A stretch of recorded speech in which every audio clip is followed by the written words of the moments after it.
Hey guys, what's up? Zombie here. Welcome back to the Evilzombies Lair podcast. We're on episode 32. I was saying 23. I mixed up the numbers. 32, and today we're going to talk about a lot of things. Sorry for me looking like this. I just finished a nice early morning walk at 5 a.m. to work, and I don't have to actually start work for another 25 minutes, so I figured I'd do a quick podcast. I can't do it at home because my computer system files got corrupted and I can't do anything right now, so I'm figuring that out. But I'll have it fixed by next week because I'm an IT guy and I will get this figured out. So, moving on, guys. Several things that we're going to go over today. We're going to go over some personal updates. We're going to talk about some movies and TV news, multimedia stuff. We're going to talk about the anime recommendation of the week, which I think you're going to like. We're going to talk about some cool tech news I thought was pretty nifty, at least. And then we're going to go over the main topic, which is the most influential game console of all time. Very, very controversial topic there. I don't have the harmonica with me today because I'm not at home and I can't use my computer for the podcast right now. So no harmonica intro for you guys, sorry. Next week it'll be back. But yeah, guys, personal updates. First thing, what I've been up to, well, trying to get in shape again, working on that. I've been working on that non-stop since last March. Now I think I've lost like a total of 52 pounds or something since last March, since March 2017, so now I'm at 202. Yeah, I'm at 202 pounds right now, feeling really good. I'm trying to get to 190, gonna keep on going. And just finished some fasted cardio in the early morning. My sister walked over here, I had my backpack, my water jug, and bag of clothes, and I just kind of hauled it over here at the power walk the whole way. She did a light jog with it. But yeah, that was a lot of fun.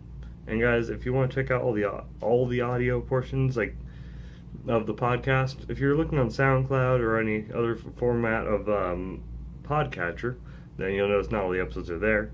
You can go get them on the Google Drive. I'll have a link down below. If you want to watch the YouTube, youtube.com/Evilzombie, all of the podcast episodes are there. Moving on to the subtopics, guys. Multimedia news. So, and I won't give away any spoilers, but Infinity War has been out for about a week, and I'll just tell you, it was good. I enjoyed it. It was so cool. It was interesting twists and all of that, and I would definitely see it again. I love that movie. It got me interested in what's coming next, which it does a great job at that. And I won't give anything away. I won't talk about spoilers. That's when I tell you, you need to go see that movie. It's really good. I think you'll like it. It's a lot of fun. There was a lot of comedy, a lot of tears, all that stuff. It's a fun, good, well-made movie. And then I think next weekend, Deadpool's coming out. I already have my tickets. I've had my tickets for a couple weeks now. We're really excited about Deadpool 2. Oh, so excited about Deadpool 2. And any kind of unicorn-related humor that it will have. Okay, guys. Moving on to the next part. I thought you'd like that. Also, I'm just trying to raise a little more awareness for the LetsFCancer charity. Speaking of Deadpool, so I'll have a link in the description below for that. So LetsFCancer, Let's End Cancer. Go donate to that charity if you feel obliged to, or if you feel compelled to. The information is in the description below. Moving on, guys. Anime recommendation of the week.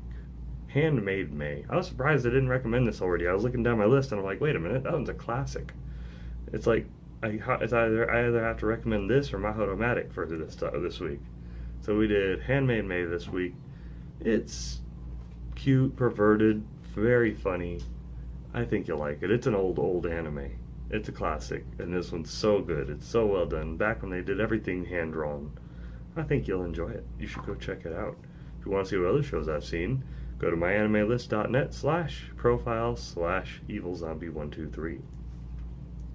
Hey guys, some tech news. It's not a lot of news, but it's something pretty cool. I just thought it was nifty, and I thought it was interesting, because everyone seems to be getting into this trend. But apparently they're making a Neo Geo mini console. That's what it's called, the Neo Geo mini console. This has been announced, and well, basically it's one of those little consoles you plug in and you can play it on the TV. One of those, kind of like how we saw with that mini NES, the mini Super NES, several, a bajillion versions of the Atari. All those. I think there's a Sega one also for Sonic games. But yeah, Neo Geo. So we have Metal Slug and stuff. But yeah, guys, with the Neo Geo, that's where you had games like Metal Slug and I think it was Samurai Showdown. Cool games like that. Multiplayer, a lot of fun, arcade.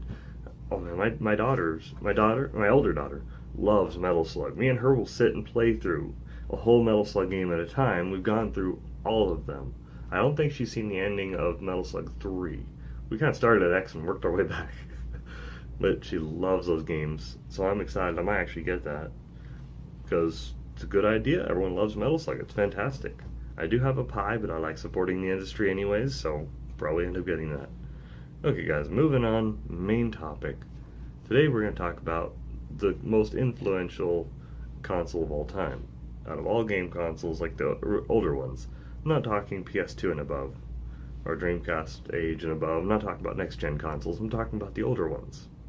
The ones that influenced everything that the newer ones are doing now. The ones that had the biggest impact on the industry. So, we're starting out with the Atari. Now, what did the Atari have going for it? It started it all. It was like, well, it wasn't the first home console, but it was the first easily accessible home console with the basic controller that is easy to understand, had a good, easy to access variety of games that you could just buy, plug in, and play. You didn't have to install anything. It was the first ready-made home console that was easy to get to, easy to use. So that was a big thing. This basically started out the whole fad of be able to just plug it into your TV, plug in the controller, pop in the game, and you're good to go. That just wasn't a thing before. So before you had computer systems, you had to install the games manually, and it was such a pain. Sorry about that. But yeah, guys. So the Atari, what it basically had going for it is that it had a vast variety of games, almost no countermeasures or any kind of filtering out of any kind of content. So anybody can make a game, and that means there were a lot of games. I mean, so there were a lot of games. It was easy to make games for it. It was 1 bit. So that was something else it had going for it, and it had a simple controller with a joystick and a button. Or you could get the paddle controller with a turning paddle and a button. So very simple, very basic, but it did solidify a lot of things. Moving on, next one, guys. The NES. I thought I heard something. Okay, guys, sorry about that. When I'm here at work, even if it's before 6 a.m., there's still people here. So, moving on, guys, the NES. Now, what did the NES bring to the table? 2 pretty big things. Well, of course, there was also the giant vast variety of higher quality games. There was a lot more moderation in it. Things had the Nintendo seal of approval. Their seal of approval. I'm doing air quotes for those of you who are listening. But no, there are a lot of really good games for it, but that's not the important thing. One of the biggest things they brought to the market was the ability to save your game on a cartridge. Not on a computer system like Apple II or something. No, on the game cartridge itself you could save your game and then take out that game and not have to go through a complicated amount of steps to load up your game again. It was easy. You just saved it. The cartridge had a battery so that it could power the memory to keep your game saved. And it's not too hard to replace the battery if it dies. But the battery lasts for like 30 years. Mine's still good. I still have my old Nintendo version of Legend of Zelda. And the battery's still good. It holds my save game fine. But this was a pretty cool technology. I mean, that changed a lot of things. Now you can have save states for all your adventure games on your home console, and you don't have to rely on your personal computer. So it brought the console gaming up to a whole new level, and that was fantastic. And the next thing that it brought to the table was an improved controller setup. And then you had an A and B button, you had the D-pad, and you had the start and select. That's all it had, but it was a good step in the right direction. The controller's form factor, a bit of an issue because it's a solid block. I mean, it's kind of uncomfortable in hands after a couple hours. But no, at least it had a more situated and like solidified controller setup, or at least layout. So it helped in shaping the layout of modern controllers a little bit. But those are the basic things that it brought to the table, and I thought that really needed to be addressed because I think that it helped out a lot with those. So those are what it really brought to the table. And moving on to the next part, guys, because I don't want to talk about the games as the weighing factor for each console's influence. The games are made by the developers. That doesn't have an impact on the console's abilities itself. Next up, guys, I would say the SNES. Sure, the Genesis came out before it, but since I talked about the NES, I'm going to talk about the SNES, the Super Nintendo Entertainment System. So, sure, this one also had a vast variety of a lot of really good games. And some of the best games in history came on the SNES because most of them were made by Nintendo and they had a lot of support. They had a lot of money at the time. They were on top of the world. But no, they had a huge variety, of course. But the big thing that the SNES brought to the market was the best controller. I mean, some people will buy a USB version of the Super Nintendo controller to this day. You know, they'll buy that because the controller just works so well. It had the D-pad, the A, B, X, Y buttons, right? A, B, X, Y, I can't remember the layout. And then start, select, and trigger buttons. It introduced, I think the trigger buttons come on the Genesis. No, I think it was first on the SNES. But still, it set a nice, solid layout that pretty much every console from then on would start drawing hints from. And that's a pretty big deal. It had one of the best controllers of all time, and it just worked. It's comfortable, easy to use, not hard to reach any buttons. It was just really well done. So that was a good, solid thing on it. And it did have the ability to do 3D games. That was something they were branching into a little bit, but it's not the first console to do that. 3D games have already been in existence. So Star Fox, the Star Fox game, sure, that was 3D technically. Well, it was 3D, but still, that's not the first game that was ever in 3D, you know? That's not a big thing that it brought into the world. But the controller design is a big, huge thing. So moving on, guys, because those are the things I wanted to show and talk about on the SNES, the Genesis. The Genesis influenced a lot of different things. It's surprising. It came out a couple years before the Super Nintendo, so that wasn't even its competition. It was kind of competing with the Nintendo Entertainment System, which means it was a big upgrade. And it was way ahead of its time, it's true. But no, like, it brought to the table, it had wireless controllers, which is now a staple in gaming. You need wireless controllers now. That's where that technology started. It had internet capability, as well as like a whole online game marketplace, like Steam. It had its own online marketplace. And it had a really fast processor. Even the Super Nintendo that came out a couple years later had a slower processor than the Genesis. Like, it was just like a 7 point something gigahertz processor. I can't remember the blast processor. That was actually a thing. It's not just a cheap marketing gimmick. It was a fast processor. That's why Sonic ran so well. I mean, there are so many good games. Sure, the one that comes to mind is Sonic, because that's what they're famous for. But the graphics capability of it was spectacular. 16-bit. Sure, the Super Nintendo did have better specs all around, but they did a good job optimizing for this system. And that online internet capability, that's a big step.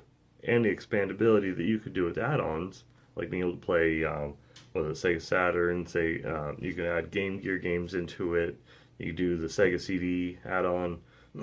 There was a lot of stuff you could add onto the system. And it really turned into a plug-and-play overall device, even if it would turn into a mountain. It still solidified all these innovative ideas that came to play later. Okay, guys, moving on to the next one, N64. Surprisingly, all that I really noticed N64 really brought to the table was, sure, it had a good games, great graphics and power. The controller, a lot of people complained about it because you didn't use a third of the controller, like, ever. You basically have your hand in the middle part and the right part, and that's it. You never use the other half of the controller, the other third, the left handle. That's just, you don't bother with it. It had 3 handles. The best part about it was probably the trigger button and the joystick being in a convenient place. But no, the N64 controller was complete rubbish. I loved that system, so don't get me wrong, but the controller was bad. Like, if you consider all the types of games that you should be able to do, and how good the controller was on everything else. The graphics and the power were the biggest things it brought to the market. It really wasn't that influential of a console. the most influential things about it was because it had the power to make amazing games like Ocarina of Time and Super Mario 64. Other than that, in the naming scheme, didn't really bring much to the table because the games I'm not counting as part of the influence of the console itself. That the game's merits are all in the game, not in the console. Moving on, guys. PSX or PlayStation, original PlayStation. Sure, while there were some glitches in the original 1000 models of it, the original ones, after that they fixed that. But the PlayStation brought a lot of things to the table over its lifetime. Like they had a really good setup of controller. It had I think they had the dual triggers. It brought dual analog sticks for the DualShock controllers. It had analog sticks for left and right thumb, as well as the D-pad and your 4 normal buttons. And it had the triggers. It was a good controller. People still love that controller design to this day. I mean, it works really well. It's comfortable to your hands. There's really not many issues with it. And it worked well. A lot of people nowadays, or at least now all game controllers, almost all game controllers have 2 joysticks because it's become kind of a staple. I mean, personally, I think that Dreamcast kind of solidified the form factor for some consoles. Even though it was a big controller, it had a layout that worked. But we're not talking about that console. We're talking about this one. This one had a great controller, and that was amazing. Other than that, it had, of course, a vast variety of games.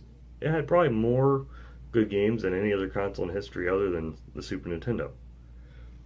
But really, we're not talking about the games. It did have a good library. That is cool.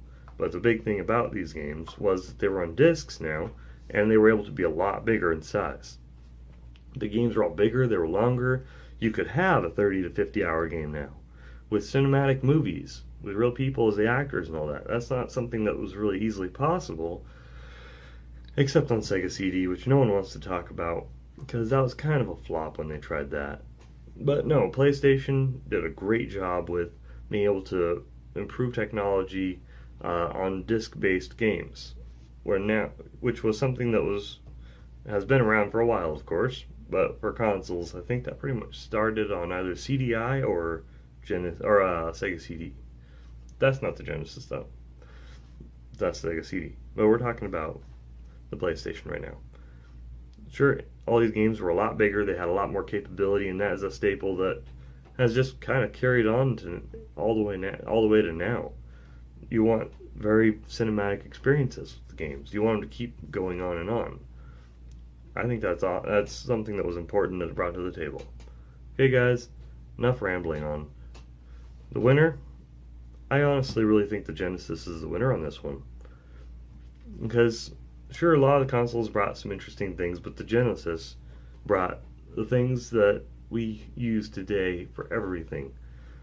We use internet connectivity. That's where games are going.